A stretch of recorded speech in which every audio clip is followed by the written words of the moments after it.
Right to sit के regarding discuss करेंगे इस लेक्चर में, यानी कि बैठने का अधिकार। किस को बैठने का अधिकार है, क्यों है न्यूज में ये? देखो रिसेंटली क्या है, तमिलनाडु गवर्नमेंट ने एक बिल टेबल किया, यानी कि अपनी जो स्टेट लेजिस्लेटिव असेंबली विधानसभा होती है स्टेट की, राज्य की, तमिलनाडु गवर्नमेंट ने एक बिल पेश किया जो Tamil Nadu shop and establishment act 1947 का एक एक्ट है, कानून है तमिलनाडु गवर्नमेंट का। इसमें ये अमेंड करेगा, संशोधन करेगा, इसमें एक सब सेक्शन जोड़ेगा और प्रोवाइड करेगा सिटिंग फैसिलिटीज फॉर एम्प्लॉयज। जो भी कर्मचारी मान लो किसी शॉप में, दुकान में या शोरूम में काम करते हैं, उन्हें मैंडेटरीली यानी कि अनिवार्य होगा हर एक कर्मचारी को बैठने की फैसिलिटी दी जाए। तो ये बिल में क्या क्या हाईलाइट है ये देखते हैं। इसने अमेंडमेंट किया है सेक्शन 22 क्लाउज ए इस एक्ट का, जो 1947 का एक्ट है, सब सेक्शन 22A में इसने प्रपोज किया है कि हर एक एस्टेब्लिशमेंट, चाहे कोई दुकान हो ज्वेलरी की हो या टेक्सटाइल की, किसी कपड़े की दुकान हो, जहाँ पे कोई कर्मचारी काम करता है एम्प्लॉय, उसके लिए क्या है अरेंजमेंट हो सारे एम्प्लॉयज़ के लिए कि उन्हें बैठने की अपॉर्चुनिटी मिले। पूरे दिन भर क्या होता है भाई साहब, जैसे शॉप है कोई, पूरे दिन भर कोई दुकान है, उसमें खड़े रह के मान लो दिन भर ग्राहक आ रहे हैं, उसकी ड्यूटी है जब तक पूरे दिन भर खड़ा रहेगा, तो ये उसकी वजह से हेल्थ प्रॉब्लम हो जाती है।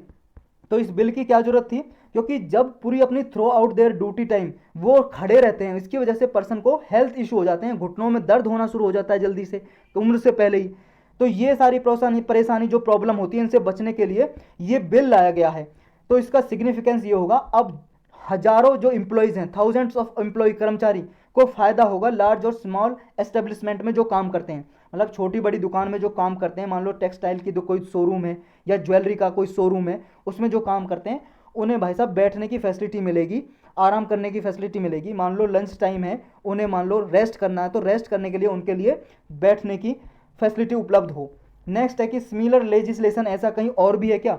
देखो लेजिस्लेशन का मतलब है कानून, लो। ऐसा कानून देखो केरल गवर्नमेंट ने भी बनाया था। केरल में क्या हुआ था, कुछ साल पहले टेक्सटाइल शोरूम के कुछ वर्कर थे, एक कपड़ों का शोरूम था, वहां के कर्मचारियों ने प्रोटेस्ट किया, विद्रोह कर दिया, वो कह रहे थे राइट टू सिट की डिमांड की उन्होंने। तब केरल गवर्नमेंट ने भी 2018 में एक कानून बनाया, एक्ट, यानी कि पहले से केरल गवर्नमेंट का एक कानून बना हुआ था, उसमें अमेंड किया और ये एक्ट बन गया फिर केरला शॉप्स एस्टेब्लिशमेंट एक्ट 2018।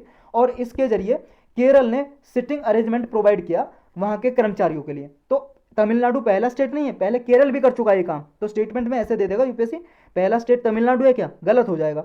अब वे फॉरवर्ड में क्या हो सकता है, देखो ये चीज़ आपको नोट करके रखनी है, जो राइट टू सिट है ये एक आर्टिकल 42 है हमारा, आर्टिकल 42 ये डीपीएसपी में है, directive principle of state policy हमारे इंडियन कॉन्स्टिट्यूशन में, संविधान में, उसमें आता है ये आर्टिकल 42। और ये कहता है कि हर एक स्टेट को, राज्य को, यानी कि गवर्नमेंट को, स्टेट की या सेंट्रल गवर्नमेंट को ये प्रोविजन करनी है अपने स्टेट में, यानी कि अपने देश में या स्टेट में, राज्य में, कि वर्कर के लिए just and human condition at work provide करनी है, कि कोई भी कर्मचारी हैं उनके लिए क्या है, जस्ट अच्छी कंडीशन होनी चाहिए, ह्यूमन कंडीशन होनी चाहिए। ऐसा नहीं है कि वो ऐसी कंडीशन में काम कर रहे हैं जहाँ पे काम करना बहुत ही, मतलब बहुत ही कठिनाई से काम करना पड़ रहा है, तो ये जस्ट और ह्यूमन कंडीशन होनी चाहिए जहाँ भी काम कर रहे हैं।